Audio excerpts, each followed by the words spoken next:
This is Shameen Prashantham.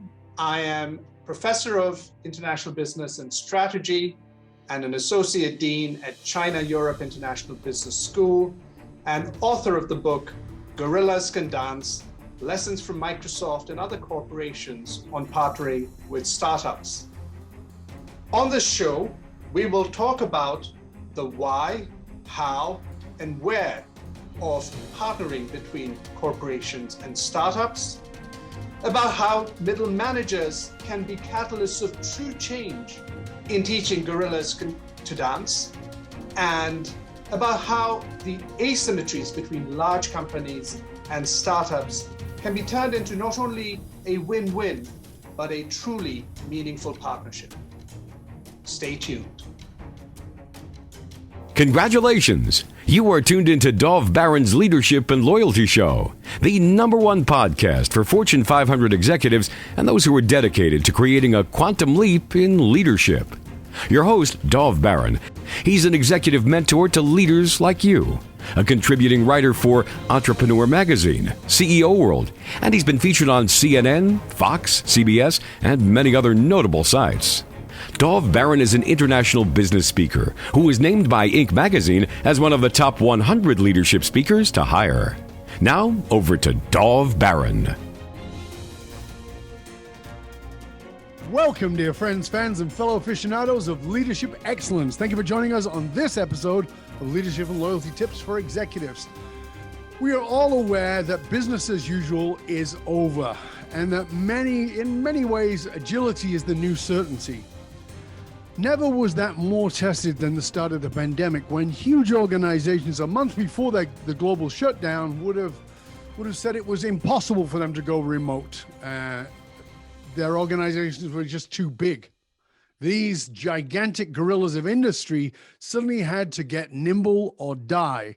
They found that they had to find ways to not only go remote, but redirect entire systems within 21 days. But how did some of the great giants do it? Well, stay tuned, because that's where we're going on the next 2 episodes. As always, we need your help in staying relevant. So please do us a favor, go wherever it is you tune into our podcast from, do us a favor, rate, review, and subscribe to the show. If you are a regular listener, big thank you to you for making us the #1 podcast globally for Fortune 500 listeners. And we are sincerely honored and grateful to be cited by Inc.com as the #1 podcast to make you a better leader. By the way, in case you're curious, my name is Dov Baron. I am your host, and I'm here to assist you tapping into the one thing in your business that changes everything by transforming meaning into action. Curious to know more? Simply go to dovbaron.com. That's DOVBARON.com. All right, let's strip it down and dive right in.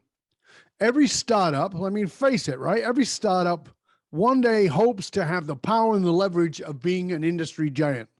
However, becoming an industry giant, it's very often that they lose that agility.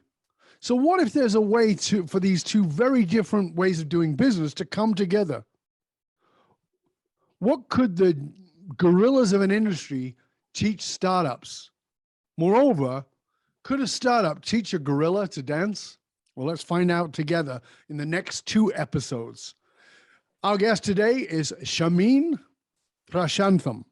He is a professor of international business and strategy and associate dean at China Europe International Business School in Shanghai, China, where he is teaching executives or giving talks around the world, including in Bangalore, Beijing, Berlin, Edinburgh, Johannesburg, Lagos, London, Mexico City, Munich, Nairobi, New Delhi, Shanghai, Silicon Valley, Tel Aviv, and Zurich. So the guy's getting about.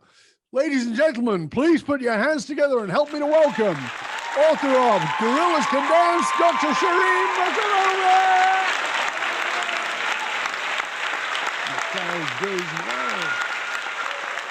Welcome, sir.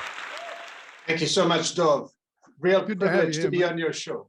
It's an honor, my friend. Thank you. So, in the context of leadership development, you're the dean of right there in China. You are traveling the world.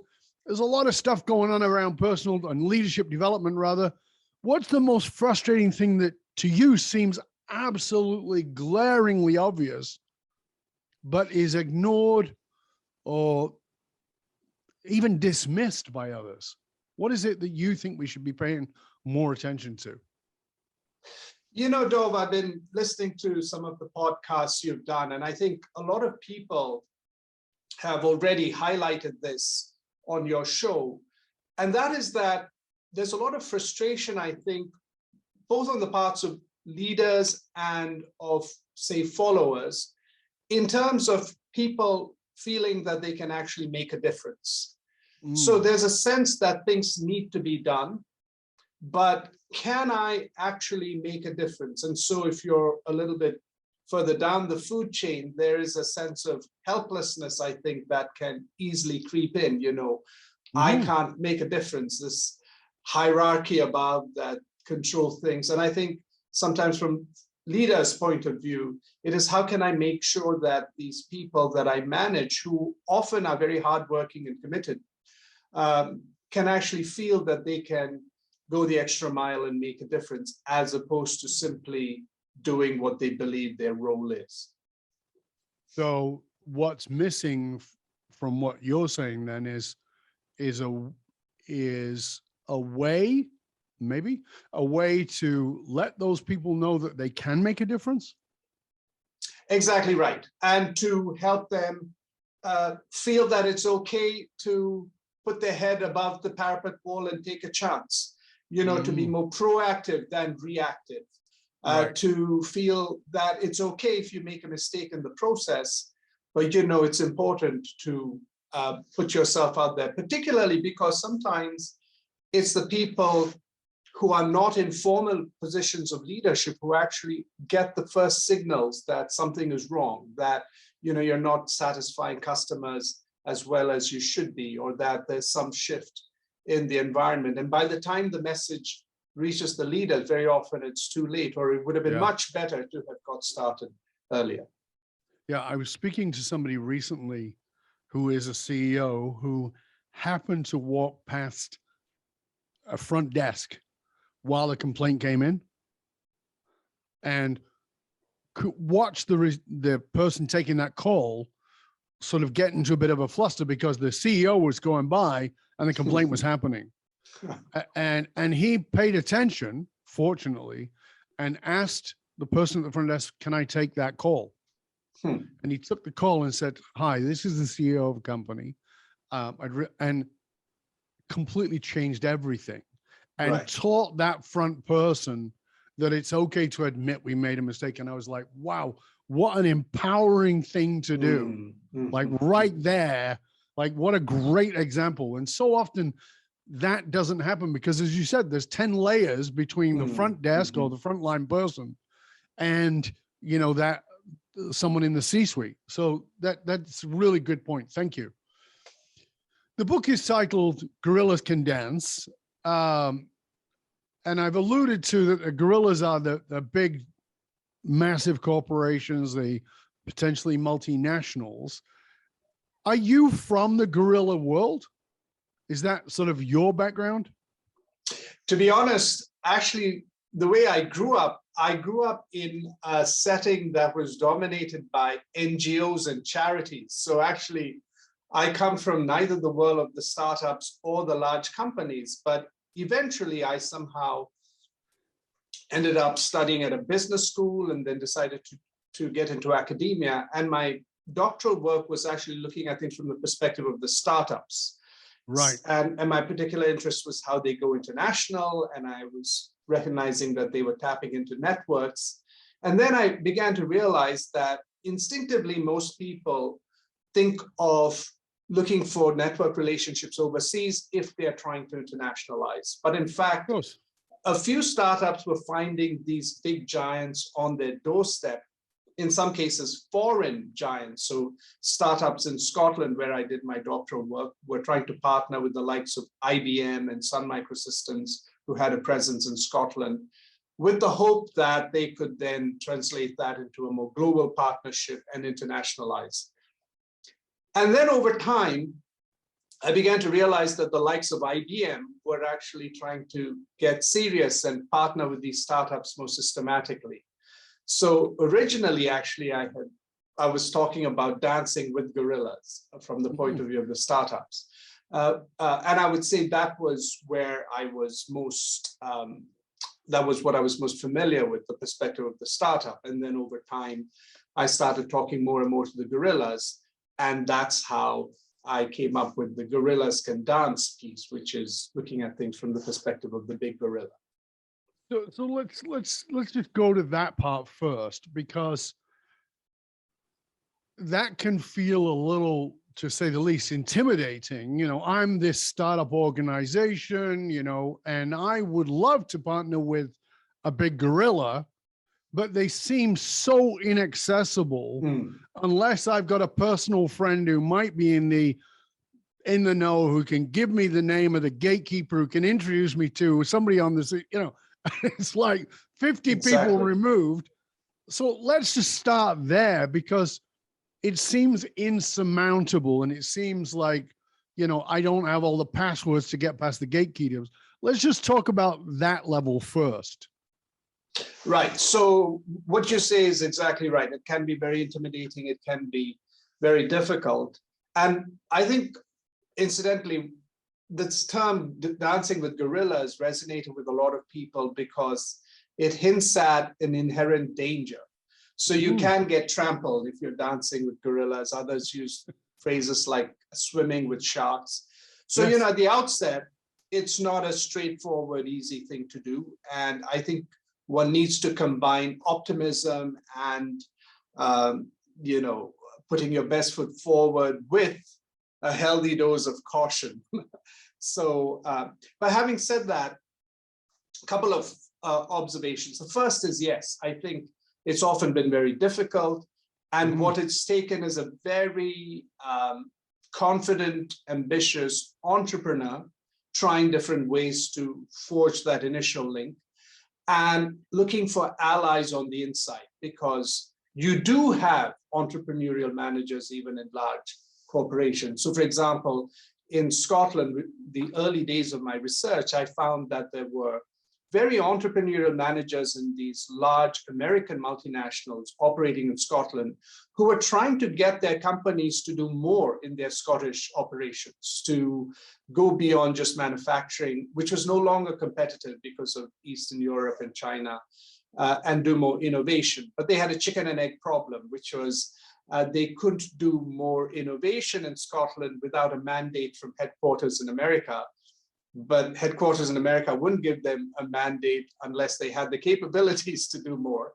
And so one way to somehow break this vicious cycle was to step out into the local milieu, reach out to Scottish startups and do something sort of under the radar, relatively low cost, which they could then take back to headquarters. So for startups, to identify these kinds of managers on the inside of big companies, that can be helpful. It's not straightforward, but often these people are characters and they, you know, become known in industry circles and so on. So that at a sort of an informal level has been how many startups have forged the initial link.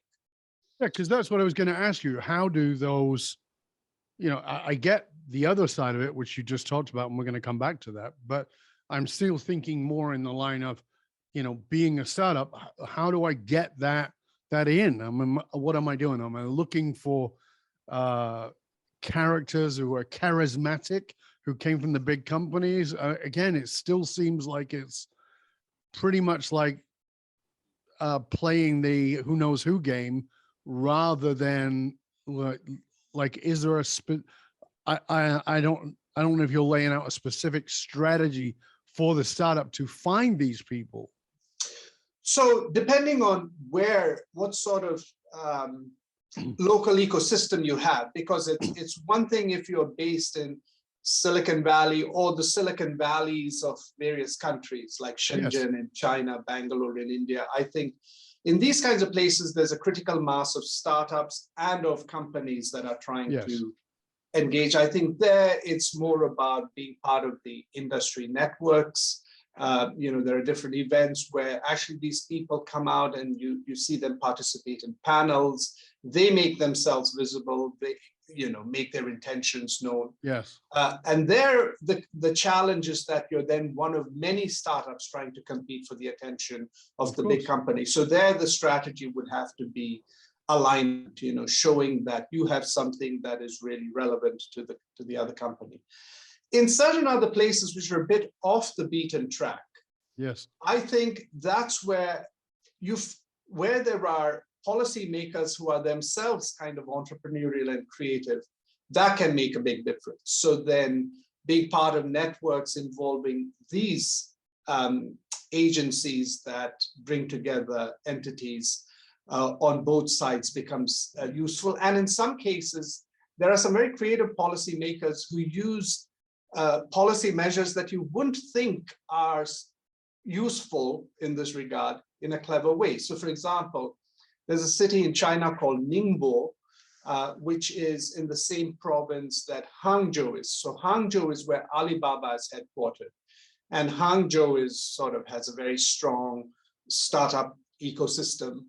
Less so Ningbo, which is the second city of the same province. It has decades, even centuries of an entrepreneurial tradition.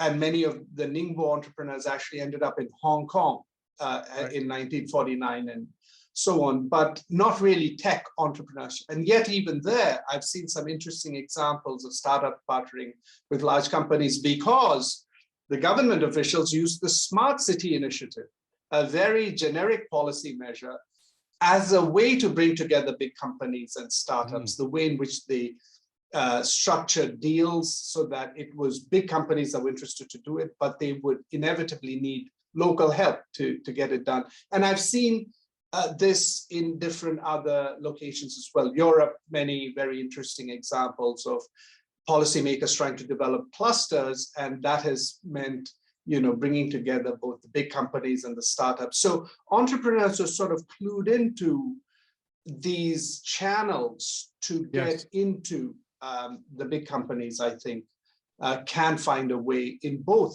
the hotspots, if you will, like the Silicon Valleys of the world, and even in places off the beaten track.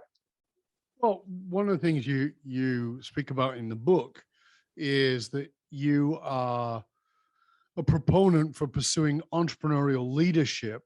And oftentimes we see the startup as the entrepreneurial environment, and we see the guerrillas as the systemized and kind of constricted version. Right. So talk to us about being a proponent of entrepreneurial leadership, certainly within a guerrilla organization. Right. So, I mean, in a sense, this is the antidote to the problem that we were talking about right at the outset, right? There's a lack of ownership and willingness to try and do things, to be creative.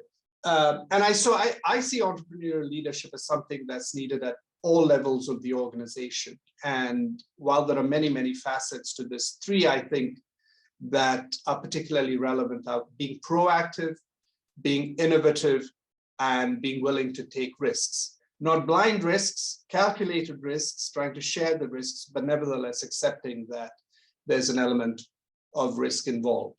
So in terms of being proactive, for example, you find that there are some people in a company who sort of regularly will keep pushing the envelope and saying, well, why don't we try this or why don't we try that? And in fact, one of the ways in which some entrepreneurial leaders have moved forward is to say, hey, why don't we even reach out beyond the boundaries of the firm and engage with other entities, including startups. And of course, the innovation piece is about being creative and thinking outside of the box and recognizing that you don't necessarily come up with all the innovation yourself. It could again be by leveraging people on the outside. But also then I think the final piece is recognizing that there is some risk involved. So from the point of view of the startup partnering with the guerrilla, there is, of course, this fear of being taken for a ride. But I think there's also a risk from the point of view of the big company as well. Trust is very often the big barrier in partnerships. But when it comes to corporations and startups, I think there are different elements of trust that come into play. So the formal way of putting it would be the big company is concerned about competence trust. In other words, will the startup screw up? But the startup is concerned about benevolence trust. Will the big company screw us over? And so entrepreneurial leadership, I think, involves recognizing the risk to yourself, recognizing the risk perceived by others, and also trying to manage that. Yeah, I think that's a major issue that you're talking about that, because, if we let you guys in the door and we're so established, you could damage us because we're so established and we're a 100-year-old entity. And on the other end is you guys are so big and so all-consuming, we can get swallowed up. Exactly. And you and I were talking about this in a previous conversation, that this becomes a cultural issue, right? So, how is your culture going to impact our culture? And is that beneficial or is that detrimental? And I think that that's a big consideration on both sides. So when I, even as a consultant, go in to work with a larger organization, they're very guarded about their culture. Often their culture is terrible, but they're still guarded about protecting it. And I understand the need to protect it, but if you're protecting something that's not doing very well, that's not a good idea. But then you end up protecting your own biases. And a lot of times an entrepreneurial organization will come in with their own set of biases, of course, but very different ones than a large organization. And that becomes the cultural challenge. Like, how do we, because it's one thing for me as the organization on either side to accept this, but it's a whole other thing to get my people to accept this. Now you're going to be working with Charlie, who has this startup organization. And we're like, what do you mean? The rules have changed. And so one of the things it seems like, from our previous conversation is, are you suggesting like skunk works inside of organizations? Yeah, I think there's absolutely a role for that. I think one of the big challenges, of course, is some of these things can end up staying on the periphery. So starting on the periphery, I think, is important, and then finding a way to work this into the mainstream. If we take an example like Microsoft, which is one of the major cases in my book, and I just got lucky in that I was able to follow it over a period of time in different parts of the world. I think you see this entrepreneurial leadership play out and relate and is connected to culture in the interventions that Satya Nadella has made. But let me also just say, I think Steve Ballmer hasn't got enough credit for some of the changes he started. I don't think he got everything right by any means, but a lot of the things I observed in terms of Microsoft beginning to engage with startups happened on his watch. And by the time you got to about a decade ago, cloud computing clearly became a big thing within the company, or people could see that was going to be important. And the guy running that, driving that within the company was Satya, who hadn't become the CEO yet. So I think there you see all of these elements of being proactive, being innovative, taking risks. And he, I think, recognized that engaging with startups then became strategically important. So you had a bunch of things that were happening, let's say driven by the Silicon Valley office and then taken over by some very entrepreneurial managers in Israel. So in both cases, I would say entrepreneurial leadership within the company.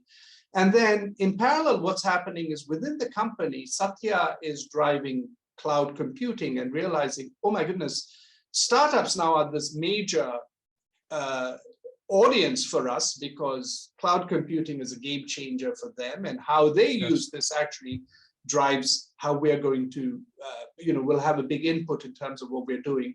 And then by 2014, when he became CEO, what you then began to see is the startup engagement becomes more and more central. It keeps moving from the periphery increasingly to the center till they reach the point where in 2018, they create this large organization within the company called Microsoft for Startups.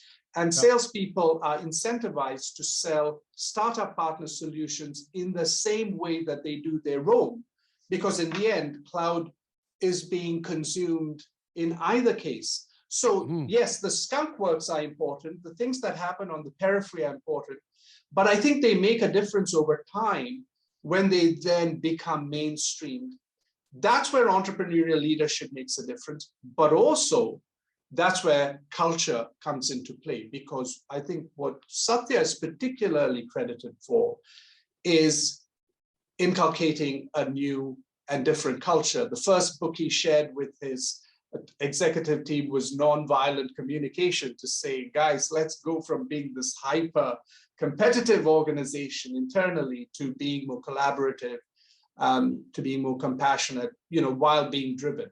So I think that's a good example of how these different elements come together: entrepreneurial leadership, culture change, and trying things at the periphery, like engaging with startups, but then mainstreaming it over time. Yeah, and as we come to the end of this section, I think we've got to sort of set up the next section in part 2 of the show, where we, let's talk a little bit more about the asymmetry of these two things, which are so vastly different. Right. And as you said, the big one can crush the little one, and the little one can irritate the heck out of the big one. Right. And then on top of that is, how do we get these things? It's one thing to be innovative and create your own skunk works, but as you said, oftentimes things get left on the periphery and they don't get brought in. And so how do we bring them in? Because a lot of times things are brought to large organizations that they go, oh yeah, this is wonderful. And then it gets shelved somewhere along the line. And there's a lot of frustration with that at all levels. So we'll come back to all of that in a minute. Before we end this part of the show and we come back for part 2, which will just be one click away, please tell our audience where they can find out more about you, about the book, and about how they can reach out and find out more about all the wonderful resources that you have. Thank you, Dov. So www.gorillascandance.com is probably the best way to learn more about the book, my work, and me. I am on LinkedIn as well, and very happy to connect with people. Yeah, so reach out to Dr. Shameen Prashantham, and you can find him on LinkedIn. And of course, we will make sure that all of the connections are posted in the show notes, and you'll be able to reach out to him then. We're going to be back in just one click for a continuation of our delicious conversation. Stay with us and stay curious, my friend. Stay curious.